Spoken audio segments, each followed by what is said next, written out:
There are other parts that go into this equation, and the next, these aren't in priority, don't misunderstand me. If you spend 57% of your income on one thing, that's got to tell the world what your priority is in your life, correct? The state of North Carolina spends 57% of its income, of its revenues, on education. Now that's a little bit different than some of the numbers you hear, but it's the dead on 57% goes to education.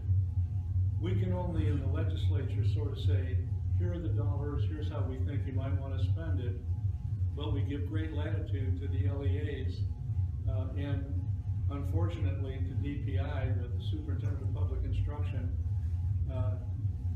in how it's spent. And a lot of it doesn't go where it's supposed to go. We know that. It's just hard to pin down. The next thing that we do in the education world, in addition to just the 57%, if you just took the next line item, if you went and cut these things up a little bit and sliced and diced them, the #1 expenditure in the state of North Carolina that comes from that is 39% go to K through 12. You know, those are cold hard facts, folks, that the disinformation that's out there is absolutely ridiculous. We've done a lot with education and trying to set in some milestones, things you have to make. Why can't people be responsible for making certain objective goals in order to prove that what they're doing is doing good? To me, that's just a normal way of doing business. To some people, that's a confronted sort of a thing, that we would actually keep track of where our dollars are going and is it being are they being properly utilized? Everybody knows we have done, I think, a great job on taking care of the teacher pay. How many people in this room's total compensation package is a little over $65,000 a year? Total compensation, how many? Are you a teacher?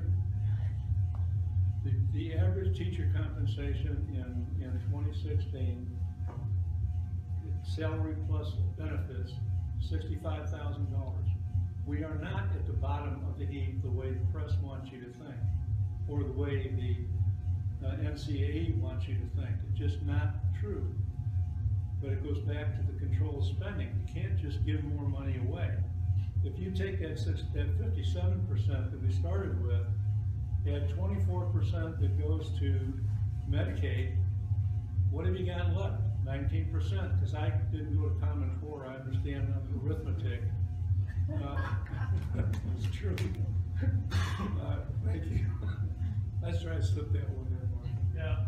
But when you do that, you understand that of all of the revenues in the state, only 19% are available to run the rest of the state government. Now, if you want to put more into education, I don't have any problem with it. I'm not saying that 57% is enough.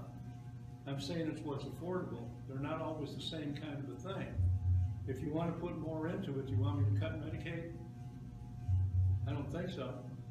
How about if I cut DOT again, or things like that? As a side issue, one of the things that comes up quite frequently in the education world is the educational lottery. After all is said and done and all the money comes in and it's all put out to where it has to be, roughly $4.5 million a year is all that the lottery can give to education by the time they pay their expenses, pay the winners what they're earning. You know, if nobody wins in the lottery, who's going to buy? So that has to be a fairly high percentage, like it's around 65% of all the lottery monies that are spent goes back in the form of prize money, okay?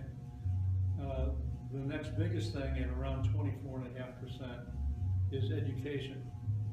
And that comes to about, in 2016, somewhere around $450 million.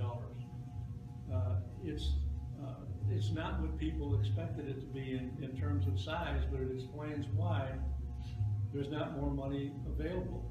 It's part of being constrained in how you spend.